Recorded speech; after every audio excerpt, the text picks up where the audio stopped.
30 to 50 agencies. And again, when we conduct trainings on my specific CV, you won't see that many trainings outlined, but at these trainings, they're typically regional. So we'll have officers that will come from, up to a dozen different agencies that will send participants there. Okay.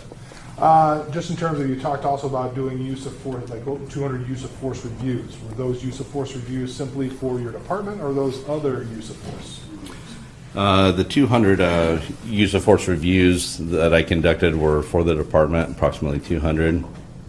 Outside of that, since 2020, I began having attorneys and police organizations reach out to me and ask me to review cases involving police officer force applications. To date, I've been involved in I've been retained in, I believe it's somewhere around 24 cases that I've testified in all across the country. And so, again, these are outside or beyond just my work that I did. So, just so I understand, because the 200 were just within your department originally, and then there's 24 on top of that? Yes, 24 where I was actually retained as an expert witness. Gotcha. In terms of the 200, when you're looking at your department, what were you looking at for specifically when that was part of your job? What were you looking for in those instances? So when you're conducting force reviews, I think it's important to understand that there's different types of reviews that are being conducted. When you are looking at an agency, you're essentially conducting a review to determine whether or not the officer's actions were consistent or inconsistent with organizational policy. And so that was my primary focus while conducting reviews for the Farmington Police Department. That's also what I trained other agencies to do as well. Beyond that, when you start getting beyond that, again, there's different standards that you could review a case. In my work as an expert witness, that review is essentially to determine whether or not the actions of an officer were consistent or inconsistent with generally accepted police practices. Okay. And could you go into that? We've heard a little bit, but what are your definition of generally accepted police practices? How would you define that, and where does it come from? So if you look across the country, there's approximately 18,000 police agencies within the United States, nearly 1 million officers.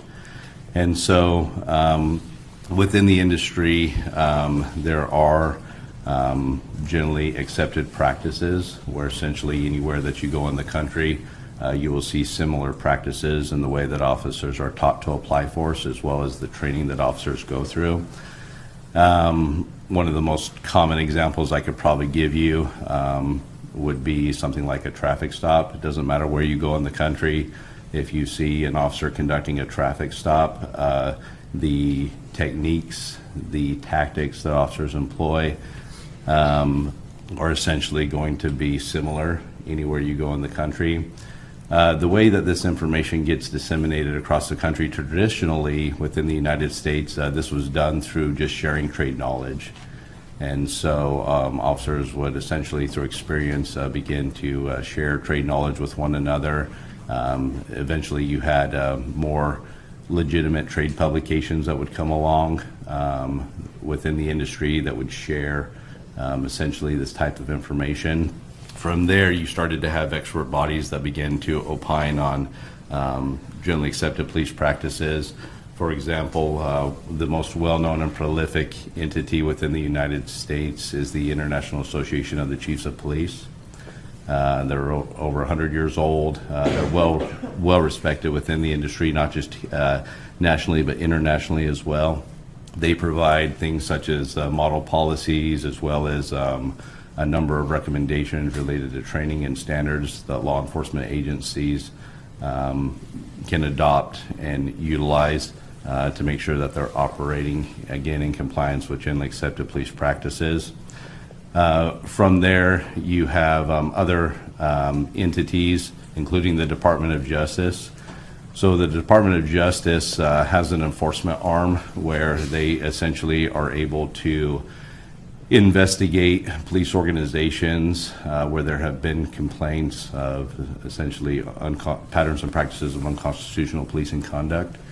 And so the DOJ can go into these agencies, essentially conduct an investigation. If they determine that there are deficiencies by that agency, that again, they're not meeting generally accepted police practice, that would legitimize them as conducting constitutional policing, they will essentially sue them and can place them under consent decree. They always keep this stuff very transparent. You can go online and you can look up any of the consent decrees that agencies have been placed under. Where I did my law enforcement career in the state of New Mexico, Albuquerque Police Department was placed under consent decree in 2012. The interesting thing about the Albuquerque Police Department consent decree was, unlike other consent decrees in the past, this was the first time that the DOJ heavily cited use of force issues in policing, and essentially what they held Albuquerque PD accountable to was a signal to the whole industry that those standards are essentially what the DOJ considers the industry standard for constitutional policing as it relates to the use of force. Okay. Now, I guess in terms of, does that, because you retired, you said you retired, and you were retired for a few years, and now you're doing compliance things with a hospital or a nonprofit hospital. Mm-hmm. Do you keep up to date then? Is that how you keep up to date, is right where you do consent decrees, or are there other ways you keep up to date in the use of force area since you kind of retired from the police officer as a police officer? So I continue to stay up to date. I'm presently still practicing in law enforcement. There's a small agency within the area where I reside. It's named after me. It's the Bloomfield Police Department. It's not, but you didn't name it after you joined it. No. But I am a reserve officer. And so through that, I still continue to practice. I volunteer my time and assist agencies, but also through doing work like this. I keep up to date again with the generally accepted practices through continuous review of trade publications. Like I said, there are trade publications that are used heavily in the industry. One example is Police One. They've been prevalent in the industry for many years. And again, that's a place where a lot of trade knowledge is shared. In addition to that, I continue to follow IACP as well as my colleagues that are also expert witnesses. We have essentially a large group communication where anytime there's new research or things that is coming out involving police standards or police use of force, we typically start a dialogue and see if that information impacts the way that we do this work. So, at this time, I move for his admission as an expert in generally accepted police practices and use of force tactics.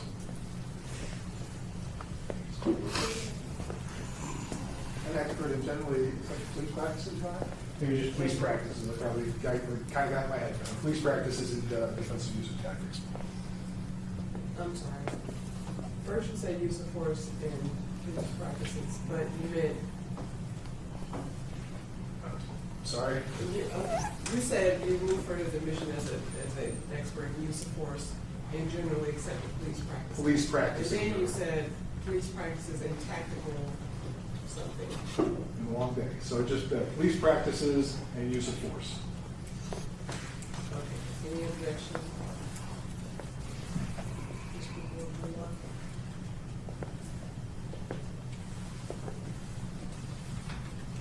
Limited to that, Your Honor. Can I ask a few questions? Can I invite your witness?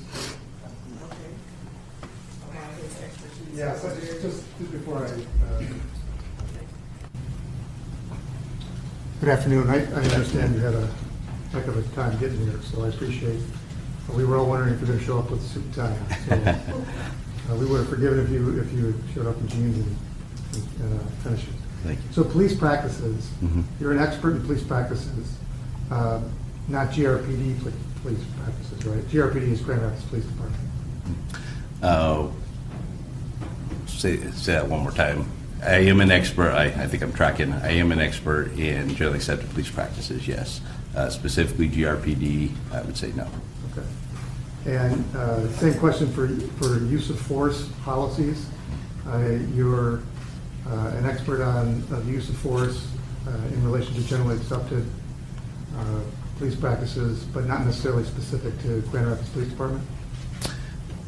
That is correct. What I will state, just to add a qualifier there, is that during my review of the materials in this case, I was provided the policies of Grand Rapids Police Department related to use of force, and I determined that the policies of the Grand Rapids Police Department are consistent with generally accepted police practices.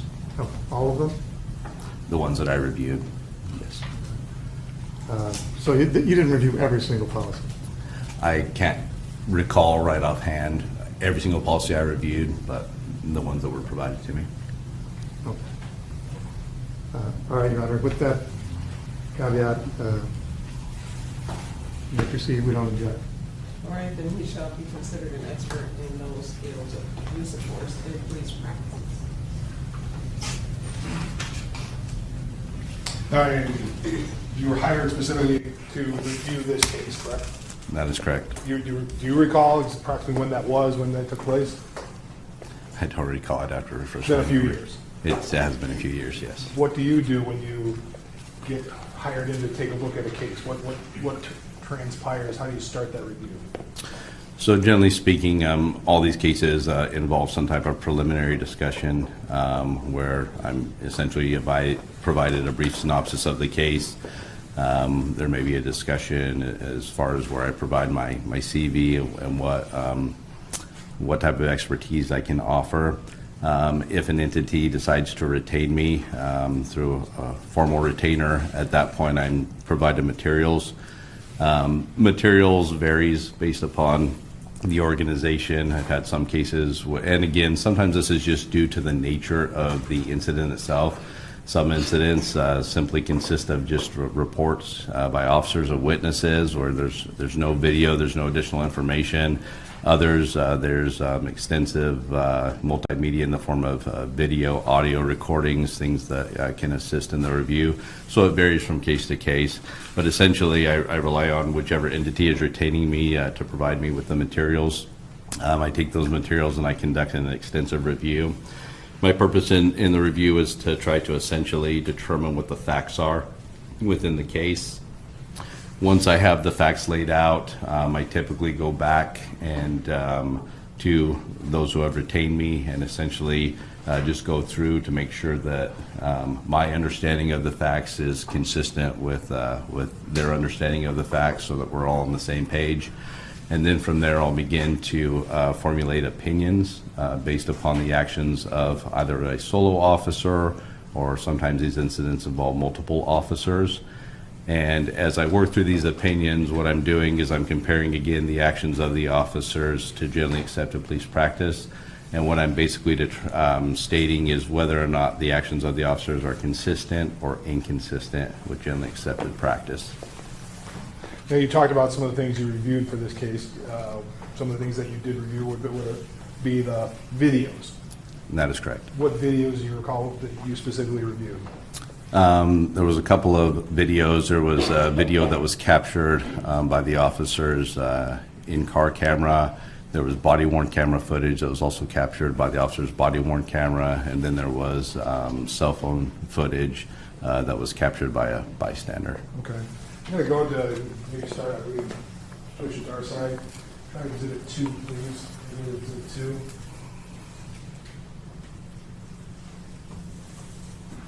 You good, Mike, please?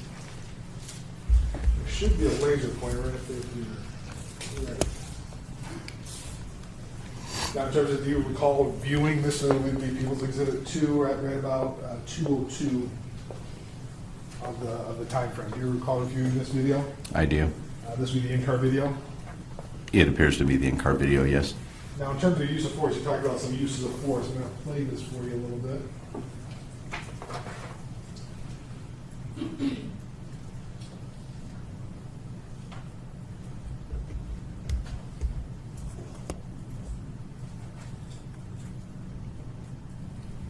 Stop right there. You talked about techniques.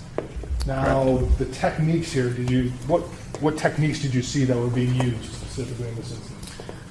So a couple of things here. When it comes to officers applying force, there's essentially two kind of categories. There are improvised techniques, which are essentially untrained techniques or techniques that an officer, where it doesn't mean that those techniques are not reasonable to be used, but at the same time, they're not necessarily formally trained, like in a defensive tactics setting. And then there are techniques that officers are generally trained in. So I see a combination of those two things. So let me give you an example of an improvised technique. If an officer is engaged in a foot pursuit, in order to terminate that pursuit, they may choose to essentially tackle the individual that's fleeing from them. I don't know of any law enforcement agency that trains officers to tackle formally because, again, the likelihood of injury would be too high in most cases.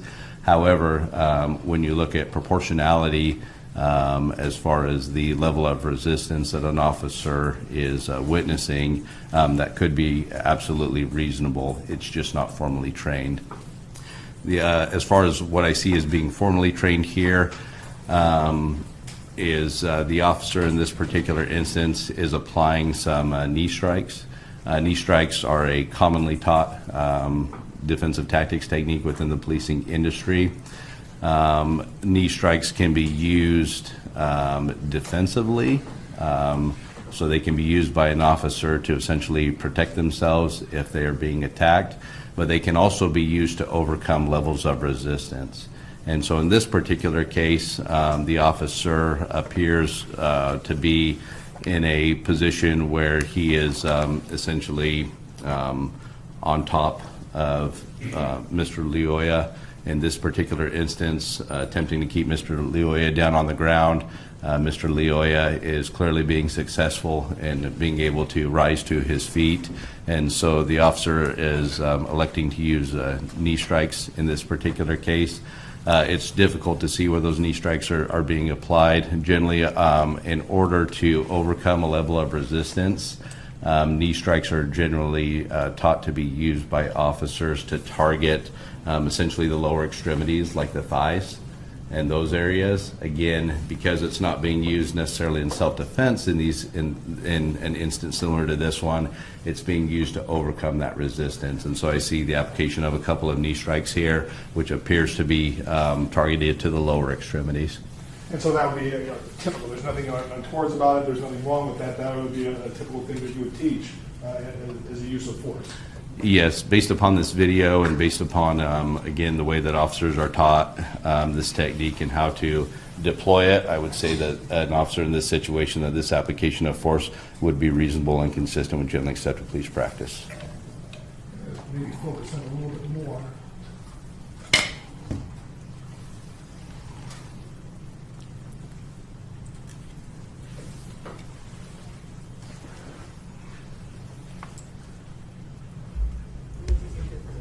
I'm going to stop it here, Your Honor. Yep, this is Exhibit 3. I'm going to start at right about 2 minutes, I think. I can't read. 2 minutes.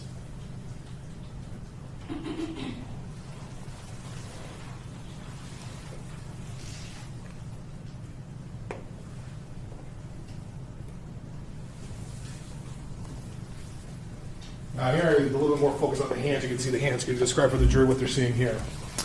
So in this instance, the video appears to show that, again, Mr. Lioya is down on the ground. He's attempting to get to his feet.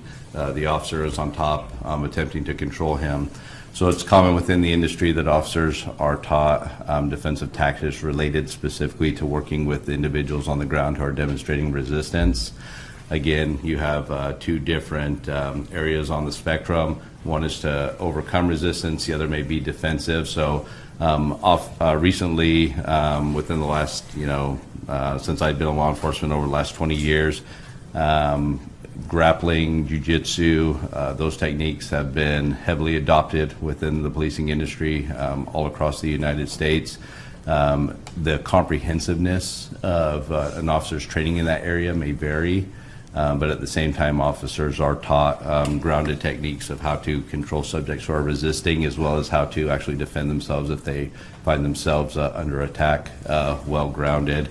Here in this particular instance, everything that you see in terms of hands being placed to attempt to keep Mr. Luoya on the ground, I would classify this as essentially, again, just techniques that officers are generally taught.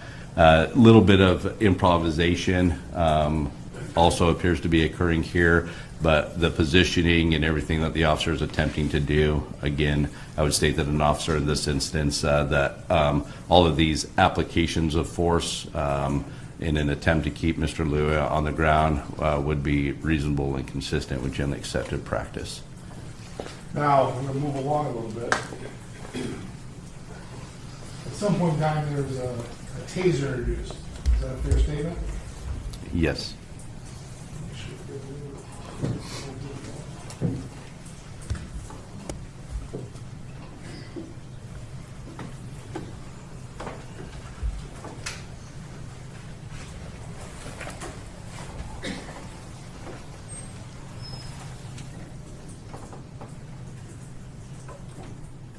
think we're still in Exhibit 3, right?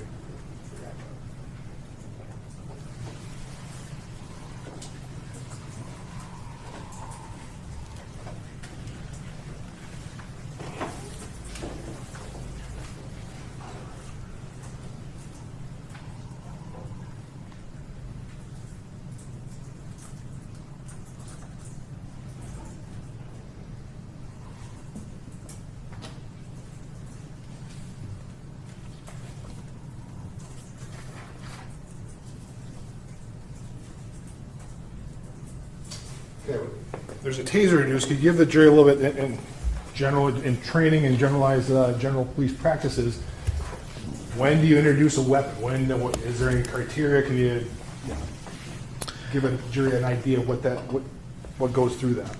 So, as I briefly talked about during my initial questioning, officer use of force exists on a spectrum, and so officers have many force options that are available to them to overcome resistance.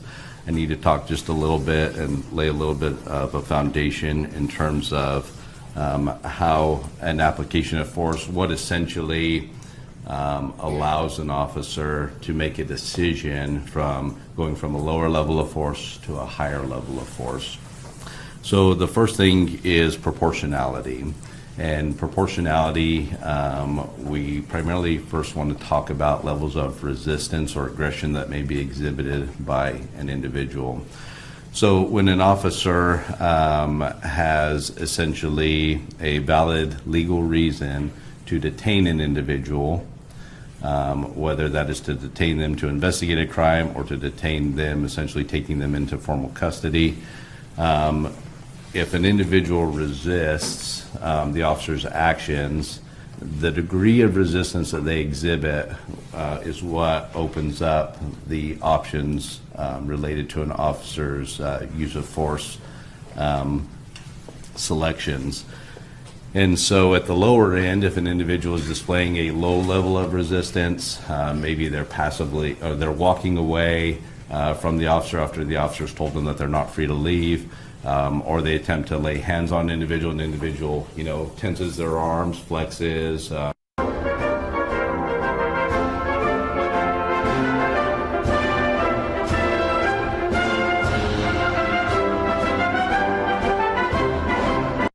Does not suggest that an individual is trying to harm the officer, but they are simply, trying to resist an officer conducting a lawful objective.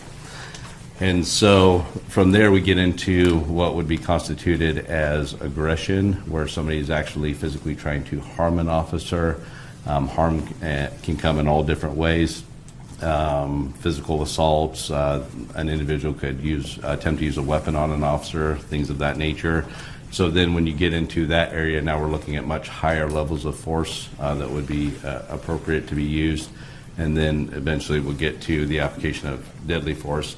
In this particular instance, so when electronic control weapons, and this is a Taser 7, this is the same model of Taser that I carried towards the end of my career. The taser, when it initially arrived and became prolific, it was in the early 2000s roughly, and it became more and more common within the policing industry. The taser has a couple of different options available with it. So first and foremost is the proprietary nature of the taser that Axon developed was the taser was capable of achieving what is known as neuromuscular incapacitation, or NMI. Essentially, NMI, if you've ever seen somebody actually be tased with a taser, it manifests that NMI has been achieved by watching somebody essentially lock up, where essentially they've lost motor control for the period of time when they are under a cycle of the taser. And again, this is going to get a little detailed, but it's important I have to again lay this foundation so we can understand when the taser would be appropriate to be used and where it kind of lies as a force option. Objection, Your Honor. This is all about expertise in tasers, and I don't believe he's been qualified as an expert in tasers. It's not about tasers, it's about what he just said, when the tasers are appropriate as a use of force option. So he's trying to talk about when a taser can't be introduced. He's not talking about the specific instances of taser, it's just when it should be introduced in the spectrum of what an officer has. Okay, so I'll overrule the objection because I do think he's testifying about it in the use of force context. Who may answer that question? So yeah, just going into it in terms of, trying to get into how is it determined appropriate when you have other options, a baton, OC spray, taser. So going back to the taser, so the taser is capable of achieving neuromuscular incapacitation, or NMI. In addition to that, it also has the ability to not create NMI, but essentially operate off of the principle of pain compliance in what is commonly referred to as drive stun mode. So if you essentially remove the cartridge or the multi-cartridge from a taser, this particular model of taser has multiple cartridges. There are essentially probes that are on the end of the taser where essentially you can contact somebody with that, pull the trigger of the taser, and it'll cycle. This is not achieving neuromuscular incapacitation. This is just achieving pain sensation, and so it's known as pain compliance. OC spray also operates off of the principle of pain compliance. And so when an officer applies OC spray, it's essentially you're relying on how susceptible the individual is to that burning sensation in terms of how effective it's going to be. So you may have individuals that are sprayed with OC spray where it's highly effective. You may have individuals where it's as if nothing happened. And so just wanted to clarify that those are kind of the two different ways that this tool can be used. There's kind of a third one, which I won't get into. But essentially, at the lower level, because drive stuns operate off of the principle of pain compliance, that is considered a lower level application of force than a full probe deployment. So when an officer actually has a cartridge attached, there's two probes that fire out of the end of the cartridge. Those probes, if there is a successful spread in those probes, that's the highest likelihood that NMI may be achieved. And again, it's not always a guarantee. There's a variety of things that could happen that could impede NMI from actually occurring. But when you see an officer deploy the taser in probe mode, the goal or the intent is that NMI is going to be achieved through that. And the other thing is that what probe mode allows you to do versus drive stun mode is you can actually attempt to energize a subject from a distance. Okay, depending, these cartridges come in different lengths, and so you have 21-foot cartridges. You can get longer cartridges, which are sometimes used for specialty situations. So again, going back to when it is appropriate. So an individual that is demonstrating active resistance towards an officer. Now, here's where I'm going to talk a little bit about differences in industry standard. There are officers throughout the country which train officers, and it is also within their organizational policy that a drive stun can be used to overcome lower levels of resistance, again, operating off the principle of pain compliance. When it comes to the actual application of the taser in probe mode, again, that can be used for higher levels of resistance. And in this particular case, what makes this decision of the officer to deploy the taser appropriate is the fact that the taser, or that the officer, excuse me, has already used other lower levels of force in the form of what we've already seen, empty hand techniques, trying to keep Mr. Loy on the ground, knee strikes, things of that nature, and those things have failed. And so there is a principle in policing where if a lower level of force, and this is generally going to be within the spectrum of all levels of force that are less than deadly force, that if those levels of force fail and the individual is continuing to display resistance, the officer can escalate their application of force, which appears what is happening in this particular instance. And so, again, an officer in this case choosing to deploy a taser in probe mode, although I would say that the method of deploying it is tactically unsound, but the decision to actually utilize a taser would be consistent with generally accepted police practice. In terms of, you talk, are OC spray and taser, you talk about the same thing, are they on the same level, I guess, of force? They are not.